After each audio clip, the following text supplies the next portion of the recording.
Hello and welcome to another episode of Great Women in Compliance with Hemma and Lisa Fine, produced by the Compliance Podcast Network and sponsored by Corporate Compliance Insights. I am so happy to introduce my guest today, Patrícia Godoy Oliveira. Patricia is the co-chair of the Compliance Committee at the American Chamber of Commerce in Brazil, a non-profit dedicated to promoting trade and investment with the United States. She was previously Director and Chief Compliance Officer for Latin America at Google and Regional Director at Uber. Patricia brings a wealth of experience managing global compliance teams. Patricia, thank you so much for agreeing to join me today. We always have so much fun when we get together, so I can't wait to chat with you. And welcome to the Great Women in Compliance podcast. Thank you so much. It's such an honor to be here. And actually, last week, I was talking to another friend in compliance in Rio de Janeiro. I was there to spend a week. And she was telling me great podcasts that she listens to. And then she talked to me about this one, Great Women in Compliance. And I immediately said, okay, so next week I'm going to be in the program. It's perfect. Thank you so much. It's really an honor. Well, I think she was starstruck. Obviously, we call it Great Women in Compliance, so we kind of got ahead of ourselves there. But good to hear that we're on some other kind of great. And you indeed are a great woman in compliance. I wanted just to let our listeners know how we met. I was visiting Sao Paulo for work on a site visit, and I was hungry to meet my peers in Sao Paulo when I was there. And so I asked our outside counsel, hey, who are your clients and how can I meet them while I'm here? And I had the great fortune. Raphael Schmidt put us in contact. In fact, he didn't just put us in contact, he created a whole event for me to meet and you all to meet each other, the other compliance officers in the region. So it was a wonderful event. I remember I'd actually completely lost my voice by the time I got to the event.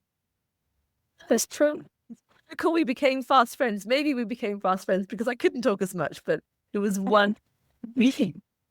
Not at all. No, we had to whisper. I remember we had to whisper. But I'm sure it was our passion for doing the right thing that actually got us together. Yeah. 100%. We were destined to meet. And then I think, again, as luck would have it, we saw each other again in Texas for the SCCE conference. So I feel very privileged to have not only met you twice, but seen you in person and been able to give you a hug and now to spend time with you today. So look, let's kick it off, if I may. I always like to ask our guests to introduce themselves because I can never do all your accomplishments justice. So tell us a little bit about yourself. Patricia, tell us about your career in compliance and what made you take this journey with us. Okay, well, thank you very much for this again. Well, I started as a lawyer, regular lawyer, wanted to study law because of my sense of justice. And I was born here in Brazil during the military regime, a dictatorial military regime.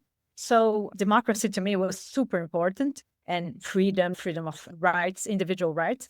So I decided to study law. Then after studying law, I decided to do my master's at the University of Chicago in the US, by the way. So I'm trained in Brazil. Then I moved to the US to study. Almost had classes with Obama. He was teaching there back then. Last year I turned 25 years since my graduation in Chicago. So it's been a while. And then I came right after back to Brazil and was immediately put, I worked at a law firm back then. I was immediately put in a very large operation selling, a Brazilian insurance company was selling the life insurance business to an American company. Nationwide was actually coming into Brazil for the first time with that purchase. So it was a very tense negotiation, 9 months negotiating. It was super interesting. I was just fresh out of the US, so it was great to negotiate with American lawyers and American business people. So the negotiation came to an end. After some time, the Brazilian client actually invited me to be the head of legal there at their insurance company. I didn't know anything about insurance, but I loved it. So I went in after that 15 years in insurance, just making a long story short, 15 years in insurance, in legal and compliance. The last company in the insurance industry that I worked for was Aon, the sponsor of Manchester United, the super company. Yeah. I actually went in the Manchester United field for training. It was super interesting. Anyway, after that, I did receive, that was in 2019. Yeah. I received an offer to go to Uber to actually start their compliance department in Brazil. They were hiring regional directors around the globe. We were 5. And for the first time, I would focus exclusively in compliance. So it was difficult, challenging time. because on a personal level, I was getting out of a marriage after 20 years. By the way, I have a kid, a 17-year-old son, not a kid anymore, right? Hard to recognize. But anyway, I was actually in a transition period in my life. And I was always a workaholic. I had decided that I wanted to not slow down, but actually understand that my personal work-life balance was super important for me to continue. And then at the same time, I received this offer from Uber. So I really think it was the best choice that I made because getting to know the tech industry was amazing. I mean, it's such a vibrant, innovative field or area and set of companies. So Uber was still a big startup company. By the way, Uber just just went public right after I joined, 1 month after I joined. So it was a really interesting time there. And together with the other regional directors, we could actually design what would be the roles and responsibilities of the regional compliance officer as opposed to the global teams. Then after 3 years there, the pandemic came.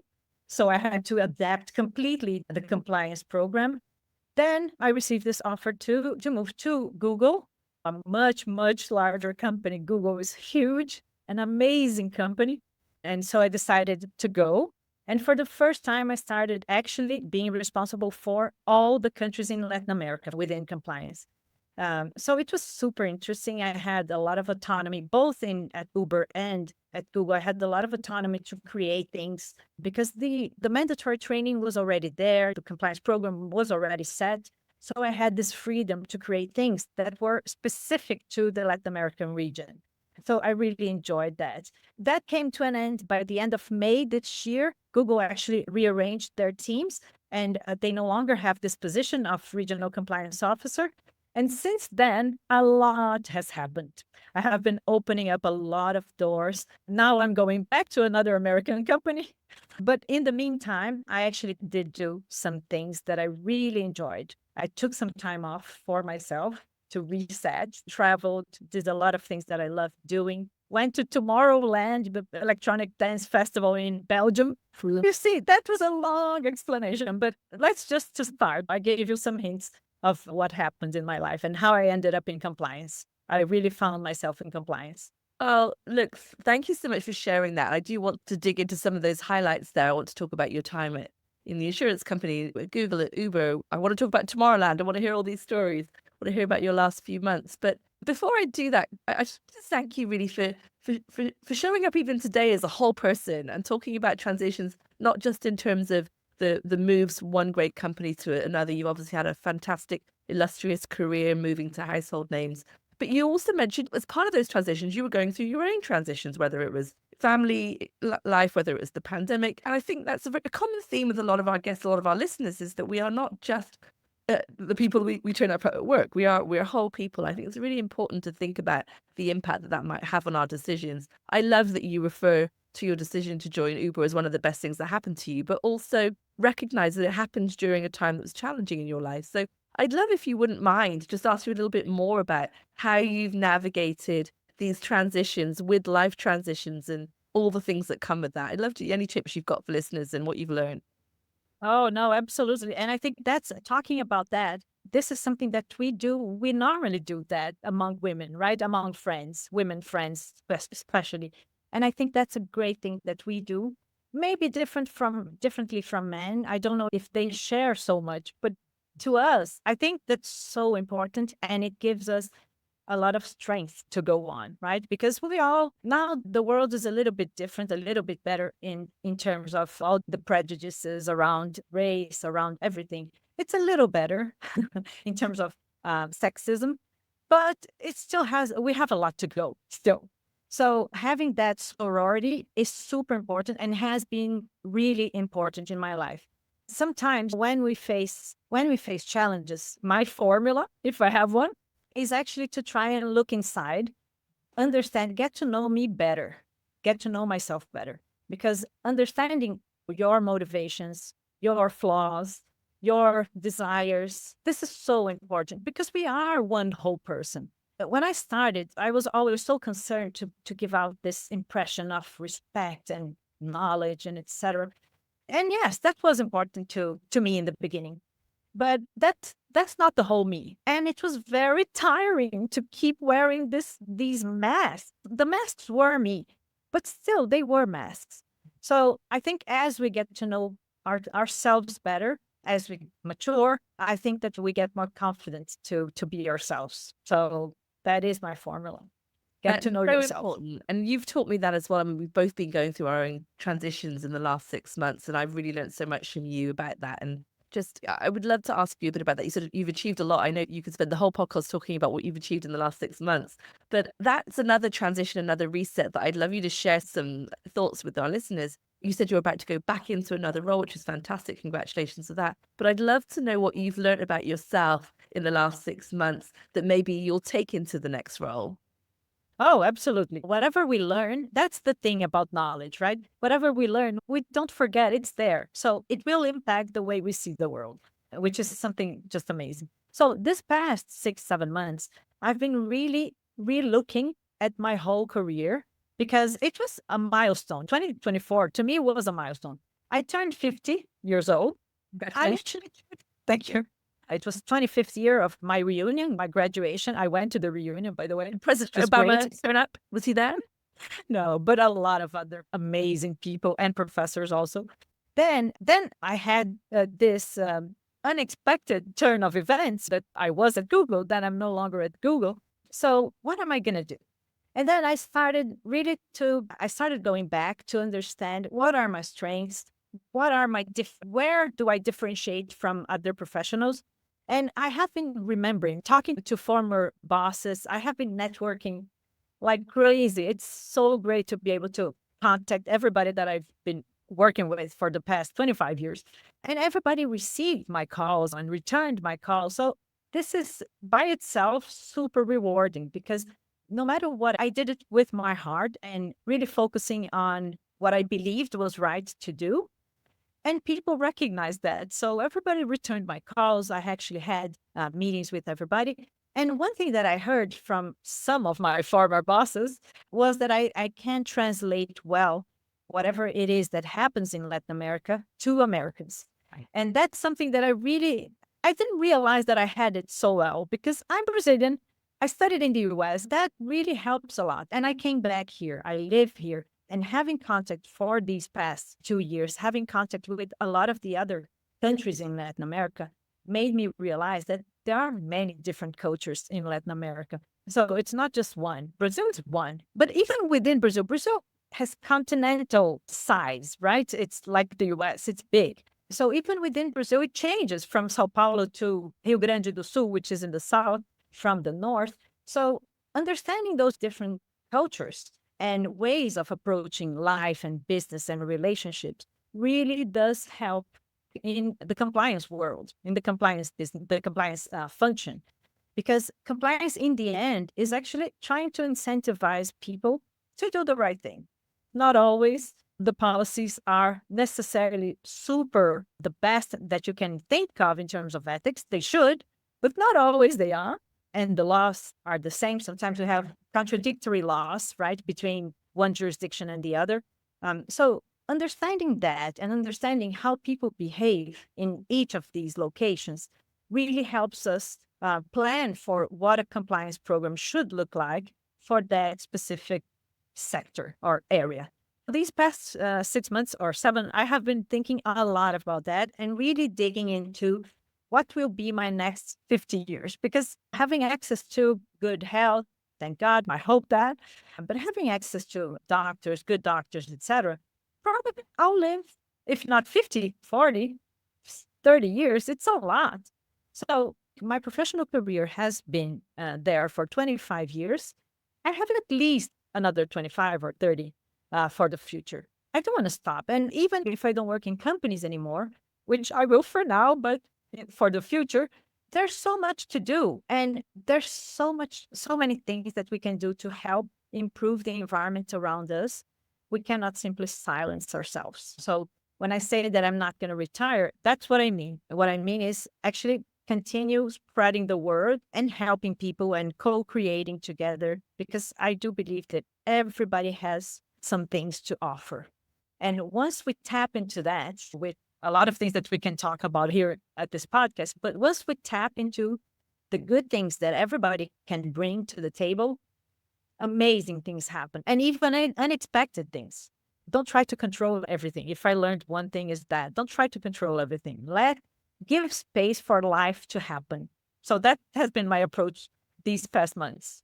Ah, so beautiful and so inspiring. And look, just your attitude to this time of transition and all the things you've been able to mine the time for so many good lessons, so much warmth around the way that people have treated you and showed up for you. But also, I just love your fire. Retirement is furthest from my mind when I think of you. You're right. You are unlocking all of your talents and knowing that you've got so much more to give. So I definitely want to talk about that a little bit. One of the things we've talked about is your passion for behavioral science and applying that at work. I know we're both fans of Christian Hunt, CEO of Human Risk, and he talks a lot about behavioral science, and both of us get excited about that. And I've learned from you that you were able, with some significant impact, to apply the art of behavioral science, let's say, when you were at Uber. So would you like to talk a little bit about why that's important to you and what you did? We can learn more about at least one of your talents. Okay, good. So let me start with how I found out about behavioral science and compliance. It was not through Christian Hunt. It was through this book here. It's a book that, unfortunately, it's not published in English yet, but it will be. I was talking to one of the authors, and it will be translated. This book, it's called Muitos. Muitos mean a lot. A lot. In this sense, it's a lot of people. This book was launched in 2021. The idea behind this book is, in a group of people, the majority of people want to do the right thing. Sometimes they just don't get there because of a lot of reasons, pressure for targets, whatever. But the majority of people do want to do the right thing. There is, of course, one part of the group that, are there just for themselves. But that group, hopefully, the culture will actually expel those people from the organization.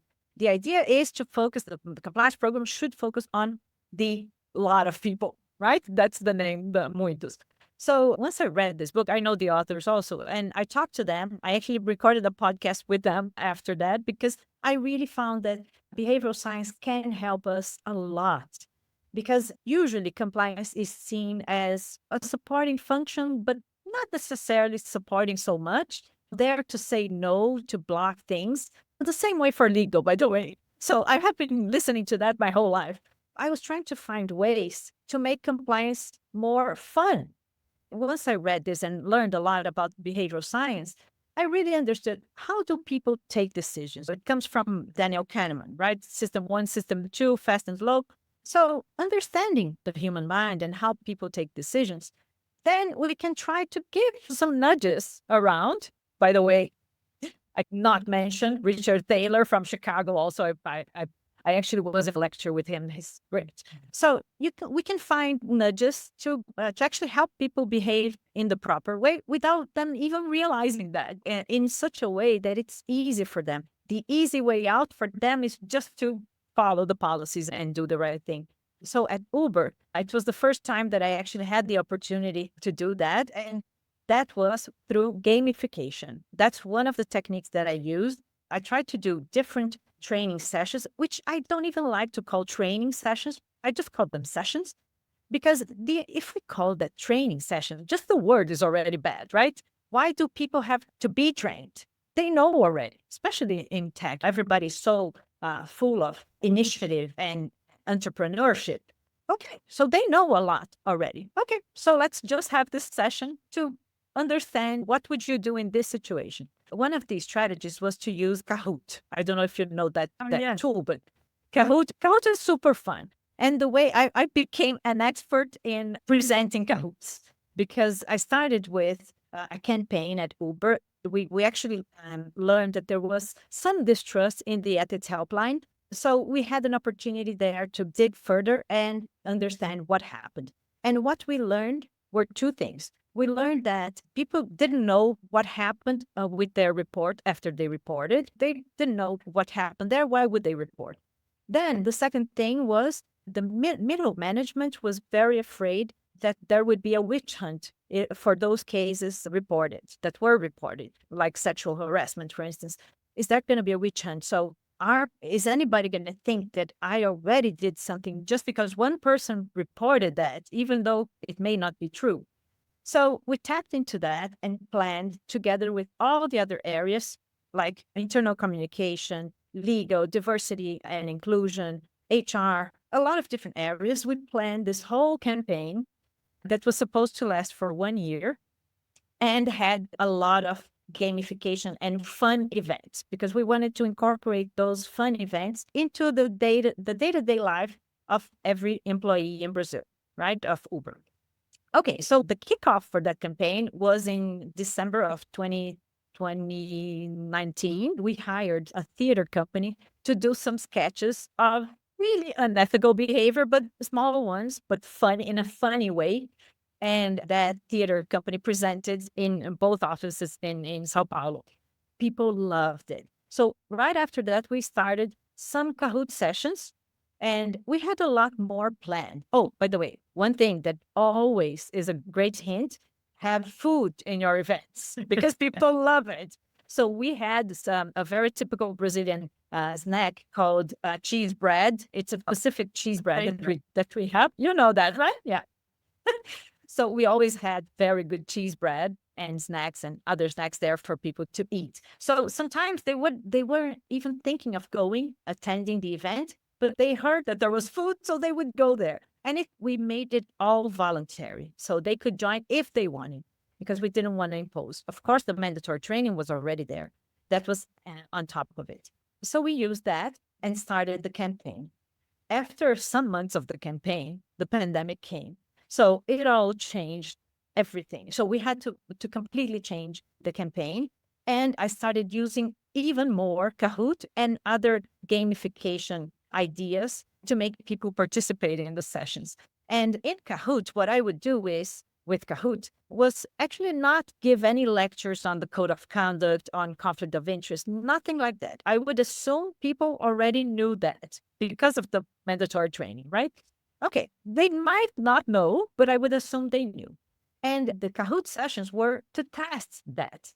And the top 5 people who actually got the answers right, because Kahoot measures not only how you answer right, if you answer right or wrong, but also how fast you type it. You type the right answer. So it gives you a little auditable. It's an amazing tool.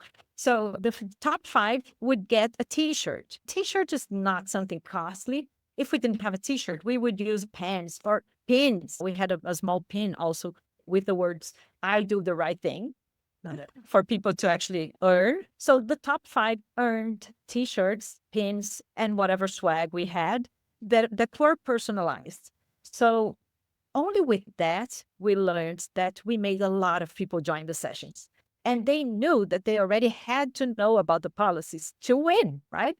That everybody wants to win. So we actually tapped into that competition idea or will that everybody has, characteristic, and did that. So that was super. That was one small thing that we did that was super, super successful.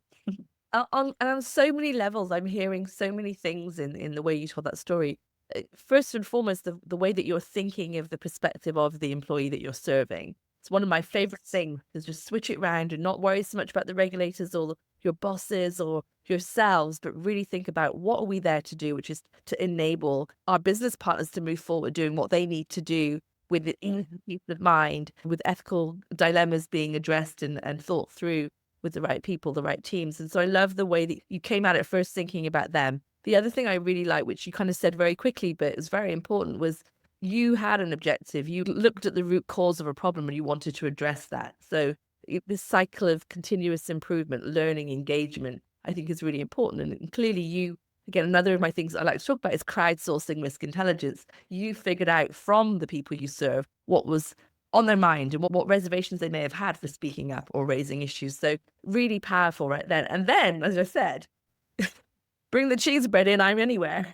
Making it voluntary, again, a throwaway comment by you, but also very thoughtful and intentional, understanding you have to have mandatory training, but we can also, I like to say, we've got a subconscious brain that battles and that might say, oh no, not more training. But if I've been given the choice, that quiets that complaining subconscious brain. And now I can actually think to myself consciously, well, intriguing. What would they be doing? So very thoughtful. And again, Yeah. the last piece, I'm just reiterating what I heard from you, the creativity. I mean, the theatre group, the use of, I didn't know. I encourage all our listeners that they don't know what it is to go ahead and Google it, but it's a really good game show style tool that people can be really encouraged to participate in ways they might not have. The prizes, however small, the cost-effective nature of it. You may be working for behemoths like Uber and Google, but our teams still want to see that we are being lean and thoughtful and creative about what we're doing. Yes. I love all that. Flexing during the pandemic is really important. If I may just add, I think that it's actually starting from a standpoint where we really don't judge people. We just understand that people are, if they do something wrong, and that's my experience in these 25 years, usually they are not intentional. So let's not judge them at first. Let's just understand where they come from, understand the context. And sometimes we do need to change the context. Yeah. So after we did a lot of focus groups and we measured before and after the campaigns, in many situations, we actually measured their trust in the helpline and other things also that we addressed. But in many situations, we could identify, because we actually didn't just judge them before, they would start trusting us. And after they trust us, then we get the information. If they don't trust us, we don't get the information. Once we get the information, we could realize, for instance, that there were some groups, some leaders, for instance, that needed to have more training in terms of leadership, their own leadership style, which is okay. Everybody's there to learn also. Everybody can learn. So we could address that. But without having this empathetic view of the human being, we don't get their trust. And we behave the same way. If you think about that, we behave the same way. Why would we trust the salespeople who just want to sell no matter what? It's not like that. Let's just not judge. Understand that they have, I think I would never be able to work in sales. They have the sword in their heads all the time with targets to achieve. It's really hard. So let's just be open to learning more from their perspective and then think of what can we do to help them, because that's what we're there for. Yes, that is exactly right. That's what we're there for. We're there. Compliance as a service or servant leadership, as you so beautifully said, means seeing them things from their perspective, not thinking they're so different from us. Number one, like compliance officers are ours, but we're not really. And I love this kind of these concepts of radical compassion, radical curiosity, radical empathy that you display. And the prize at the end of that is you learn so much more. And as you said, spot on, it's about trust. If you get the trust, everything else flows. So beautiful. In fact, that reminds me, I want to pivot back to when I met you and you were at Google in Brazil. So you may remember, you may not. When I went to visit the team in Brazil, my singular focus was trying to learn about how well we were doing as a global company serving our regional offices, because that's an example of conditions that aren't ideal if you don't do it right. Now, if we don't think about how we serve our regional companies and we expect everyone to look at things from a US perspective, for example, we can damage the trust and therefore not get the information. So I wanted to ask you about that. Obviously, having served as a regional leader for global companies, some of which have had I think all of them have had their headquarters in the US. What's your perspective of what advice would you give for a global compliance function that's trying to be setting themselves up for success? How should they be approaching the regional teams, and what's needed there to keep that trust?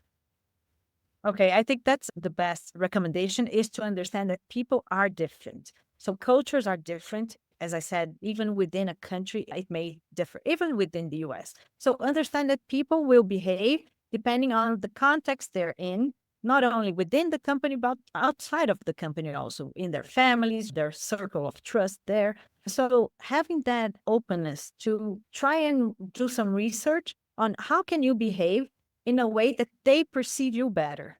That's how I try to do it. And that's how I tried to do it with American people, right? Because I'm not American. I think that's really useful. Understand that the cultures are different, even within one single region. The cultures differ a lot. And also hiring good people in the region and giving them some autonomy, not to change the program, nothing like that. It's going to be the same program. but give them some autonomy to actually bring ideas on what would work for that region. What are the priorities for that region? And that person, in my view, the regional officer, the main responsibility is to build relationships with the business.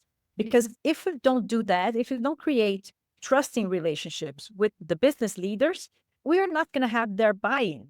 And we know already from behavioral science that it's not just them talking about compliance or letting us talk about compliance. It's about them serving as examples for good behavior.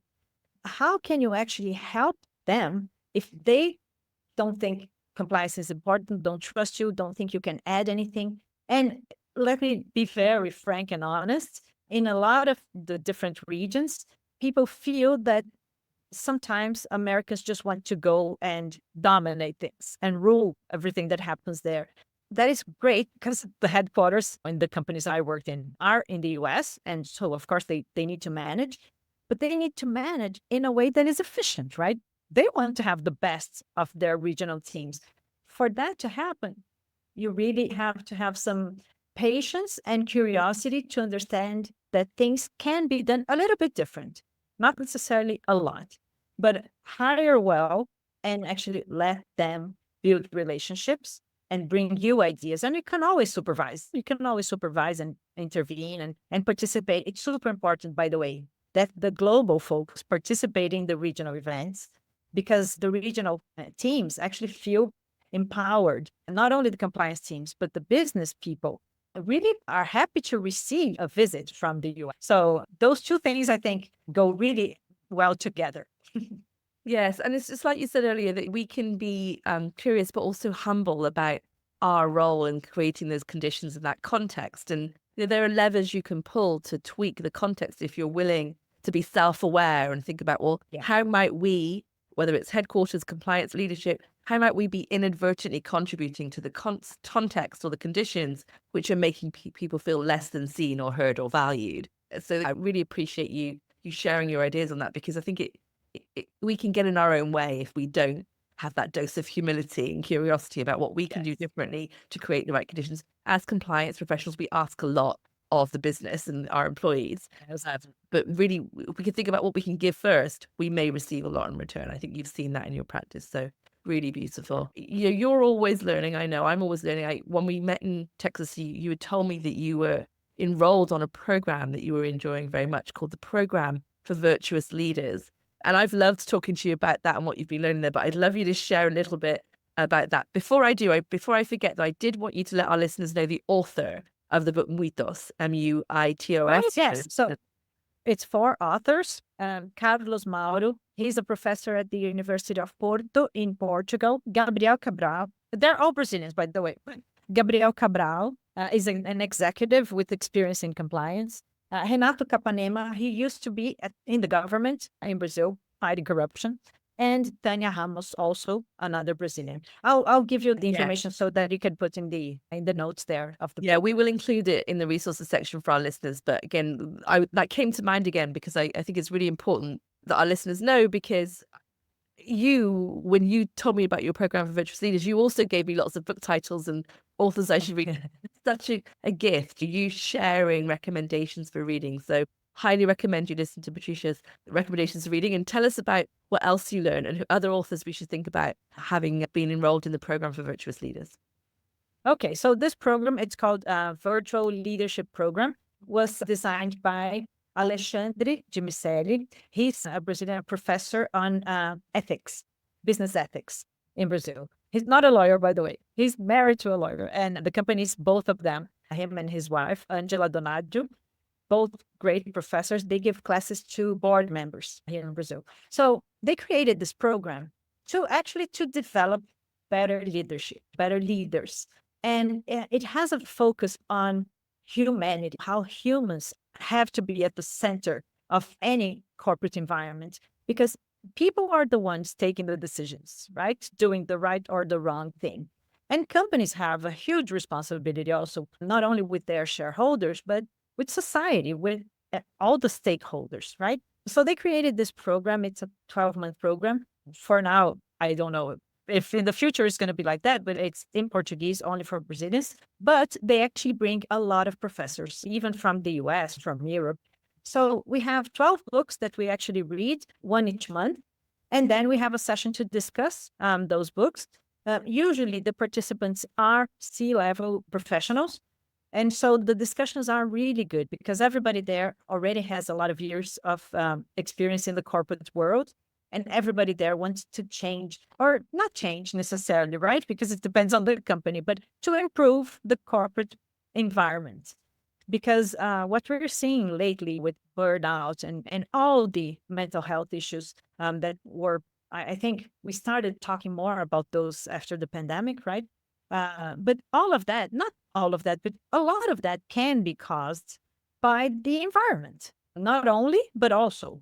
So we need to be able to excel at companies. We are one single person. So why not behave that way? Why behave unethically or just looking for profits in the company and then in our personal lives we try to do something else? Why that? We are one single person. So we should bring ourselves fully to work with our hearts also. It's not just a rational thing that happens. Taking decisions, system 1 and 2, it's not just our rationality working. Sometimes we just take decisions on the spot and we bring all our background to take that decision. So we actually read a lot of books. Let me suggest some. Trust and Inspire. This is one. This talks a lot about, it's from Stephen Covey. It talks about how you should lead, trusting people and inspiring them to bring their best selves to work. It gives a lot of good hints on how to do that and why it is so important, as if we need it, right? We needed to be convinced. I didn't, because I was sold already in the concept, but the book brings a lot of ideas also on that. This one from Hubert Joly, he's a French guy. He was the CEO, yes, he was former chairman and CEO of Best Buy. Great book. He talks about his experience actually reshaping the whole company. What he did at Best Buy was just incredible. Also trusting people, bringing the heart to business. So that's a great one. I couldn't not mention Jonathan Haidt. I don't think it's, this is how you pronounce it, or Hyde, I don't know. But The Righteous Mind is a great one too. There is this one that I love, Why They Do It, from Eugene Soltis, where he brings a lot of interviews he did on executives that really did the wrong thing, like Madoff. He's one of the ones that he interviewed and try to understand where did they come from when they took those decisions. And finally, I really want to mention this one, Humankind, from this Dutch guy called Rutger Bregman. He's super young, he's 40 something, but he's one of the big thinkers of our era. He launched this book, talks about the human nature. Everybody thinks, oh, human nature is bad, is self-centered, egoistic. We just want our own best interest. That's the idea of the homos economicus, right? The economic theory thinks about that, right? Everybody's going to take the best decision in their best interest, selfishly. He actually proves through history, he's a historian. So through history, he proves that is not the human nature, the correct human nature. Humans are much more collaborative and concerned with our peers than anything else. So if we actually tap into that great human nature, we will have a better world, more hopeful, where everybody can be happier. And that's in the end what we want, right?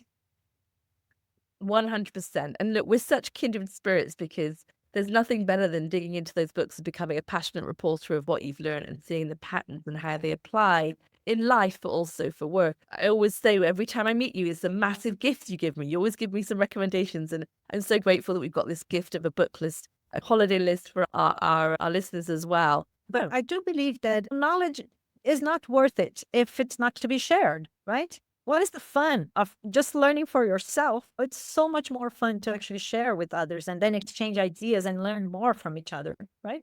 That really is the fun. And look, you don't just have knowledge, you turn it into wisdom because you apply it as well. Oh, thank you. And share it with your conversations. One of the books that you referenced, you recommended to me to read the Stephen Covey book, Trust and Inspire. And look, that book has broad appeal, the type of leadership that Stephen Covey is advocating for. But he compares it to command and control, or enlightened command and control. And I start to read those words and I'm like, the compliance profession is designed and perceived as command and control. Every piece of language, no matter what we do to freshen it up and make it more friendly, we only really go from command and control to maybe enlightened command and control. And so again, I really loved reading that book and understanding what trust and inspire looks like more broadly, and then how we can incorporate that into our practice. So really practical insights there that, as I said, nice for life, nice for parenting, quite frankly. I've been thinking Oh, yes. well, but can really help us reimagine how we present ourselves as compliance officers across the globe. Yes, because Really can you cool. imagine if we just go for command and control in compliance? First, it is a lot of burden on us because we have to try and think of all the potential scenarios and situations where things can go wrong. And no one can actually figure out every scenario, right? So we would have to have 1,000 policies to tell people what to do. Then, secondly, if we just act with command and control, the maximum we're going to get is compliance. Compliance in the very etymological sense of it, which is people complying with laws, regulations, whatever it is that policies that you want. We don't just want compliance. We want people to excel, to do better, right? To help each other, to be more proactive in finding better solutions that we even found. So if actually the goal is doing the right thing, the goal is not following the law or just following the law or complying with regulations. So if we go with trust and inspire in my professional life, I can tell you it's much more efficient and rewarding because we actually relate to people. Rewarding was the word I had in my mind as well. Patricia, I always have so much fun when we're talking, and there's so many more things I want to ask you about. Let me ask you to share with our listeners what's top of mind for you as we enter the second quarter of this century. Can you believe it? We're in 2025 and we're about to enter the second quarter. What would you say is top of mind for you? And share with our listeners your thoughts there.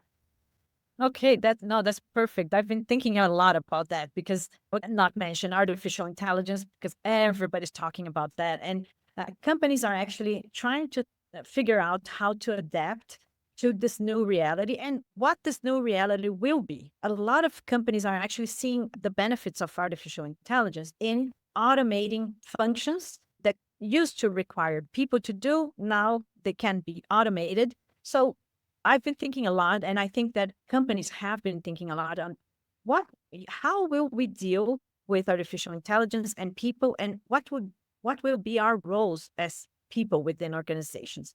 First of all, I think we are continue to be super important because not just to do the work itself, but to actually be able to connect the dots because the knowledge is going to be there. So I think in the future, people are not going to be trained so much in technical things, but understanding what are the big challenges that we face in the world with all the changes that are happening and being able to connect all these dots, yet having humans at the center of the strategy. These companies that all these books mention, companies that are really ahead of themselves and are having great results, all of them are focusing on humans to actually be able to create the strategy, execute on the strategy, and then use every tool we can, including artificial intelligence, to help us, to help the company improve.